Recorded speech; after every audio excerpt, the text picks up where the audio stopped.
Would you like to read number first? I can't see it. Glasses, glasses, glasses. Oh, this is a good one. And we started talking about it because we have 6 of them. I love being a parent. Just wish they came with a manual. Now, I'm going to let her start because even though I'm a father of 6, I was there for each and every birth with every situation that went on during those times, during those deliveries. So I have to cede the floor to the woman who birthed my 6 children. Well, I do love being a parent. And yes, they do, I believe, should come with a manual, but they don't. Mm. But in actuality, um, that's what I love about being a woman because we, as a woman, you men will never be able to carry a child. So, and I believe that women are the most strongest creatures on And those earth hips, boy. to be able to give forth life The body and expansion to and be everything able else. to carry life for 9 months, um, and to have a blessing of children. That's what I'll first say. Children are a blessing from God. Because there are a lot of people that cannot have children. Um, and we were blessed with 6. Say. And our first one Mm. was a girl, and they're always the trial and error with the first one. So we kind of wrote our manual by her. And then the Woo! second one was a Mm. male. So then we had different experiences with him. But now we had manual 1 and 2 because now. Manual 1 and 2. Then we realized that there's some things in that manual that you can use with the third child, but it's not always, you can't always adapt that same principle or rule to that third child, then so Mm-mm-mm. forth and so forth and so forth, because they all have different Mm-hmm. personalities. Now you can read I read a lot of parenting book, and yes, I'm a marriage and family therapist. My husband is an educator, and we've 2 daycare facilities, and we've been around different children, and they're all a blessing. The whole poignant point of a parent is that you need support. Mm-hmm. And if you do not have support, you are on an island by yourself with Woo! children, you're probably going to sink. So, the thing that I would recommend is that a support system was our saving grace, I Mm-hmm. believe, when we were first having children very young. And I didn't know because a funny story, that very first one, we were a young couple married, and I brought the baby home, and she just kept crying and crying Mm. and crying. I'm like, every time she cried, I cried.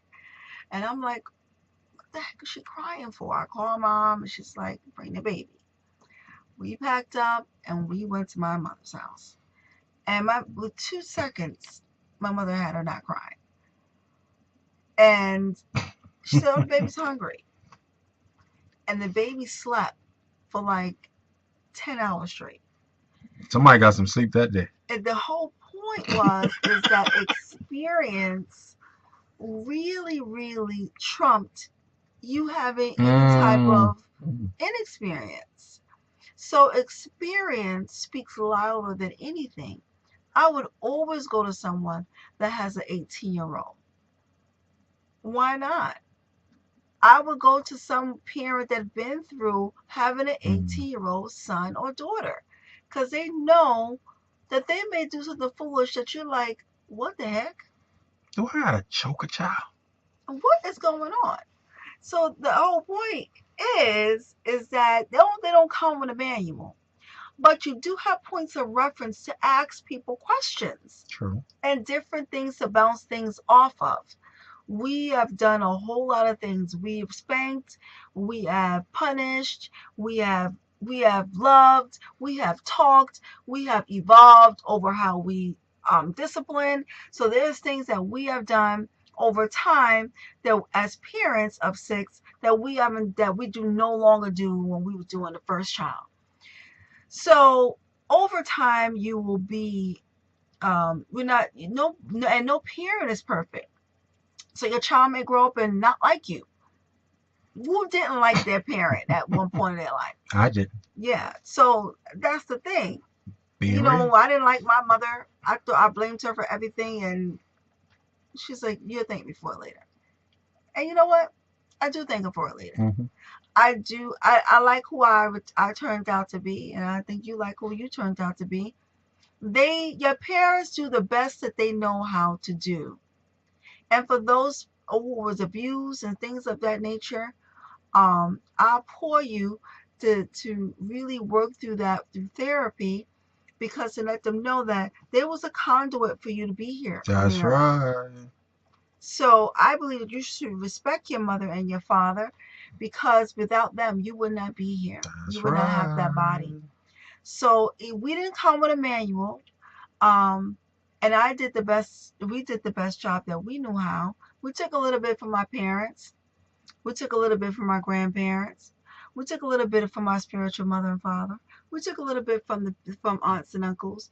You take a little bit here and there, and then you start to create your family. And that's what you need to understand, that no family is alike either. You're all unique in your own ways.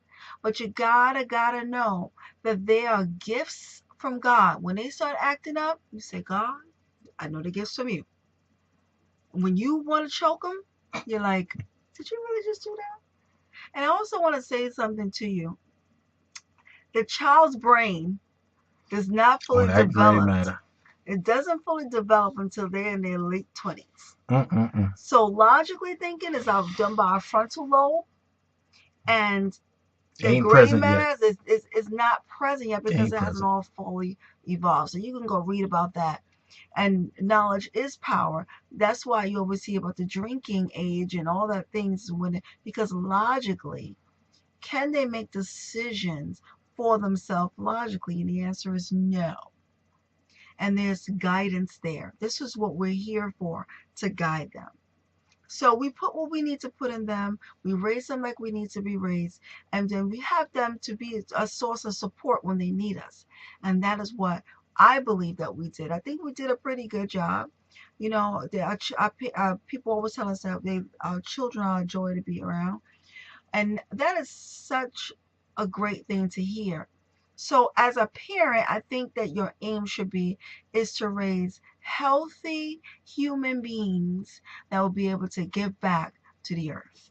Very true. And one of the things, as Cheryl alluded to, and I can speak from my perspective in reference to the child rearing years, there's certain things that we did with the first two, that as we trickle down to number 6, we started to see, well, maybe we're going to tweak this and tweak that. But then there's sometimes you have to revisit, even though the manual's been written and has evolved. Sometimes, as they said, sometimes you got to go pick up a good book, a book that you love to read. You may have read it like hundreds of times. Like for me, is the autobiography of Malcolm X. If I can sit there and have it in a PDF form and just read little episodes of it, I'll read over and over again. And I've read it many times. Sometimes you got to go back to that manual and be like, you know what? For child A, this worked. Let me see what happens if I apply something. Not saying that you want child F to be child A. But what you're saying is, let me see. Because you're practicing. You're a practitioner. As a parent, you are a practitioner. Everything that you're going to actualize or do is not perfect. We're not perfect. We made mistakes. Our parents made mistakes. But one of the things that, and I think I can speak for Cheryl and say that as we became parents, we had a little bit more greater respect for those parents. Now you take their input, and sometimes they'll do certain things and they love it. They'll do certain things for the children and send them back to you and be like, okay, now it's time for you to experience this. And you're sitting there like, wait a minute, this ain't the person that raised me. But then you start to understand.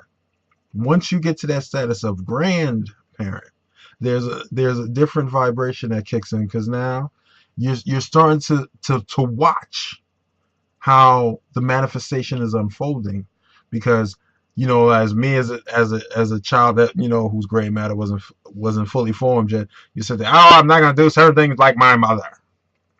And then there's sometimes when you get introspective and I meditate and I start to see, it's like, holy crap, I did that like my mother. And it's not like you did it purposely. Certain things is just downloaded in the deep recesses of your DNA and it pops back up. And all of a sudden it's like, wait a minute, I'm not gonna be like, okay. And the worst thing you can ever do, and this is an extra nugget that we're gonna give you, everything that you try to not be like, you end up becoming. So after a while, instead of me trying to become the next person who reared me, on the same thing with Cheryl, the person who reared her, we started saying like, wait a minute, okay, we respect those paths, but now we formed this union to say it's time for us to create what we need to create. And there's no problem jumping back and say, you know what, let me hit your manual up for a little bit because you got some wisdom here. You were able to bring me up to this point so I can be able to have the opportunity to bring up mine. So, I'm not going to sit there and say I'm going to use everything, but there's certain things that you need to go back to and be like, you know what, I'm going to honor and respect the fact that, yo, you got here. You have some wisdom. And as Cheryl alluded to, the worst thing you can ever do is disrespect the individuals who allowed you to be in this particular form, regardless of whatever the circumstances. And she alluded to about, certain things that are very traumatic in certain people's lives. But at the same time, think about it. And this is basic biology. In order for that egg to get fertilized, depending on the situation, it could be millions upon billions of sperm going up that canal. And that one that fought and made it fertilized that egg. And that fertilized egg became you or us or we. So as much as you go back and you say, oh my God, I don't know why they did this, why they did that to me. Stop it. They gave you a body. They allowed you to have a holding vessel for your spirit. Honor it. They didn't have a manual.